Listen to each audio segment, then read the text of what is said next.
Fox News daytime ratings have completely collapsed. Weekend daytime, even worse. Very sad to watch this happen. But they forgot the wedding.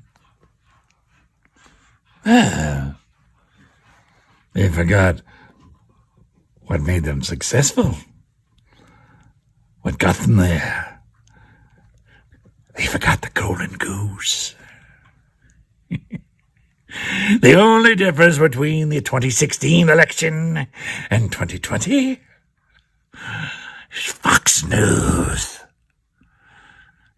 So that was an absolutely disturbing video by actor Randy Quaid supporting Donald Trump and criticizing Fox News. And it might sound familiar because what he's doing there in the absolute creepiest way is quoting a Donald Trump tweet about how Fox News ratings are falling because they refuse to stand 100% behind Donald Trump. And Donald Trump retweeted that video this morning. This is why it's a story. The video was made well over a week ago, and it didn't really get a lot of traction, seemingly. I hadn't heard about it. But Trump this morning was retweeting Randy Quaid and a lot of other right-of-center celebrities and figures and news sources, basically saying that we've not given up the election. We still have the real dirt to uncover. We're going to bust Biden and bust the Democrats and bust the media and bust the deep state.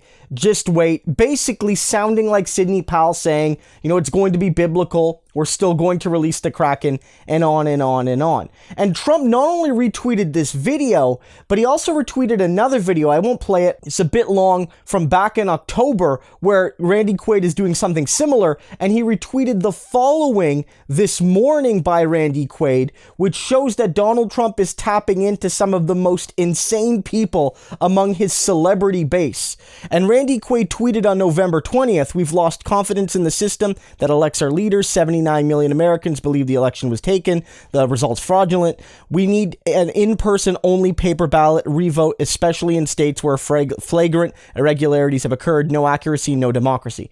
Now, of course, Twitter marked this as, misinformation. There is nothing wrong with mail-in voting. While here in Canada, we don't use electronic voting, there's been no evidence that the electronic voting system in the United States, at least in this particular election, led to some fraudulent results.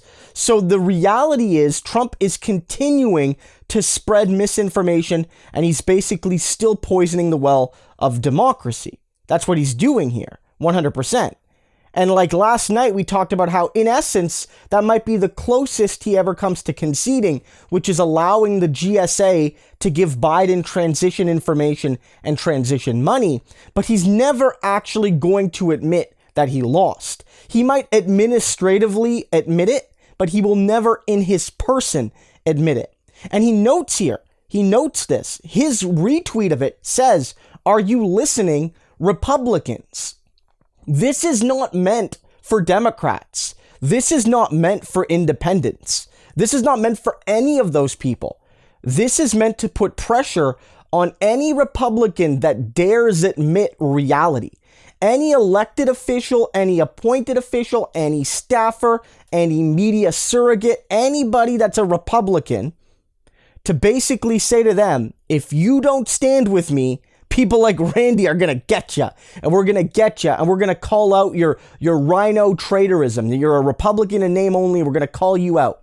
And it's basically a call to arms for Republicans. And this comes at a time where at least Breitbart is reporting that the vast majority of Republicans believe this election was not a fair one with regards to how Donald Trump was treated, and that, maybe he actually won the election all along. Those numbers are a bit higher than what we saw last week, but even from more reputable sources, they were indicating that at least a small majority of Republicans felt this election was not a fair one, and that Donald Trump actually won if all the quote-unquote legal ballots were counted, and only those ballots were counted.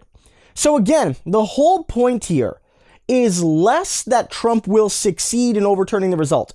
I think even Trump has started to admit through the GSA decision last night, it's not going to happen. But the point is, doing things like this, trying to amplify crazy videos like this by Randy Quaid shows that Donald Trump is doing one thing above all right now, and that's trying to preserve his political career and ensure that he retains control of the Republican Party. That's his number one goal right now. Keep control of the Republican Party so that either he can run again in 2024 or he can be the absolute kingmaker for whoever runs in 2024, especially if it's one of his children like Don Jr. or Ivanka. So keep all of this in mind. This is not about a legal battle anymore. This is Trump already looking to 2024 and already looking for any way he can destabilize American democracy.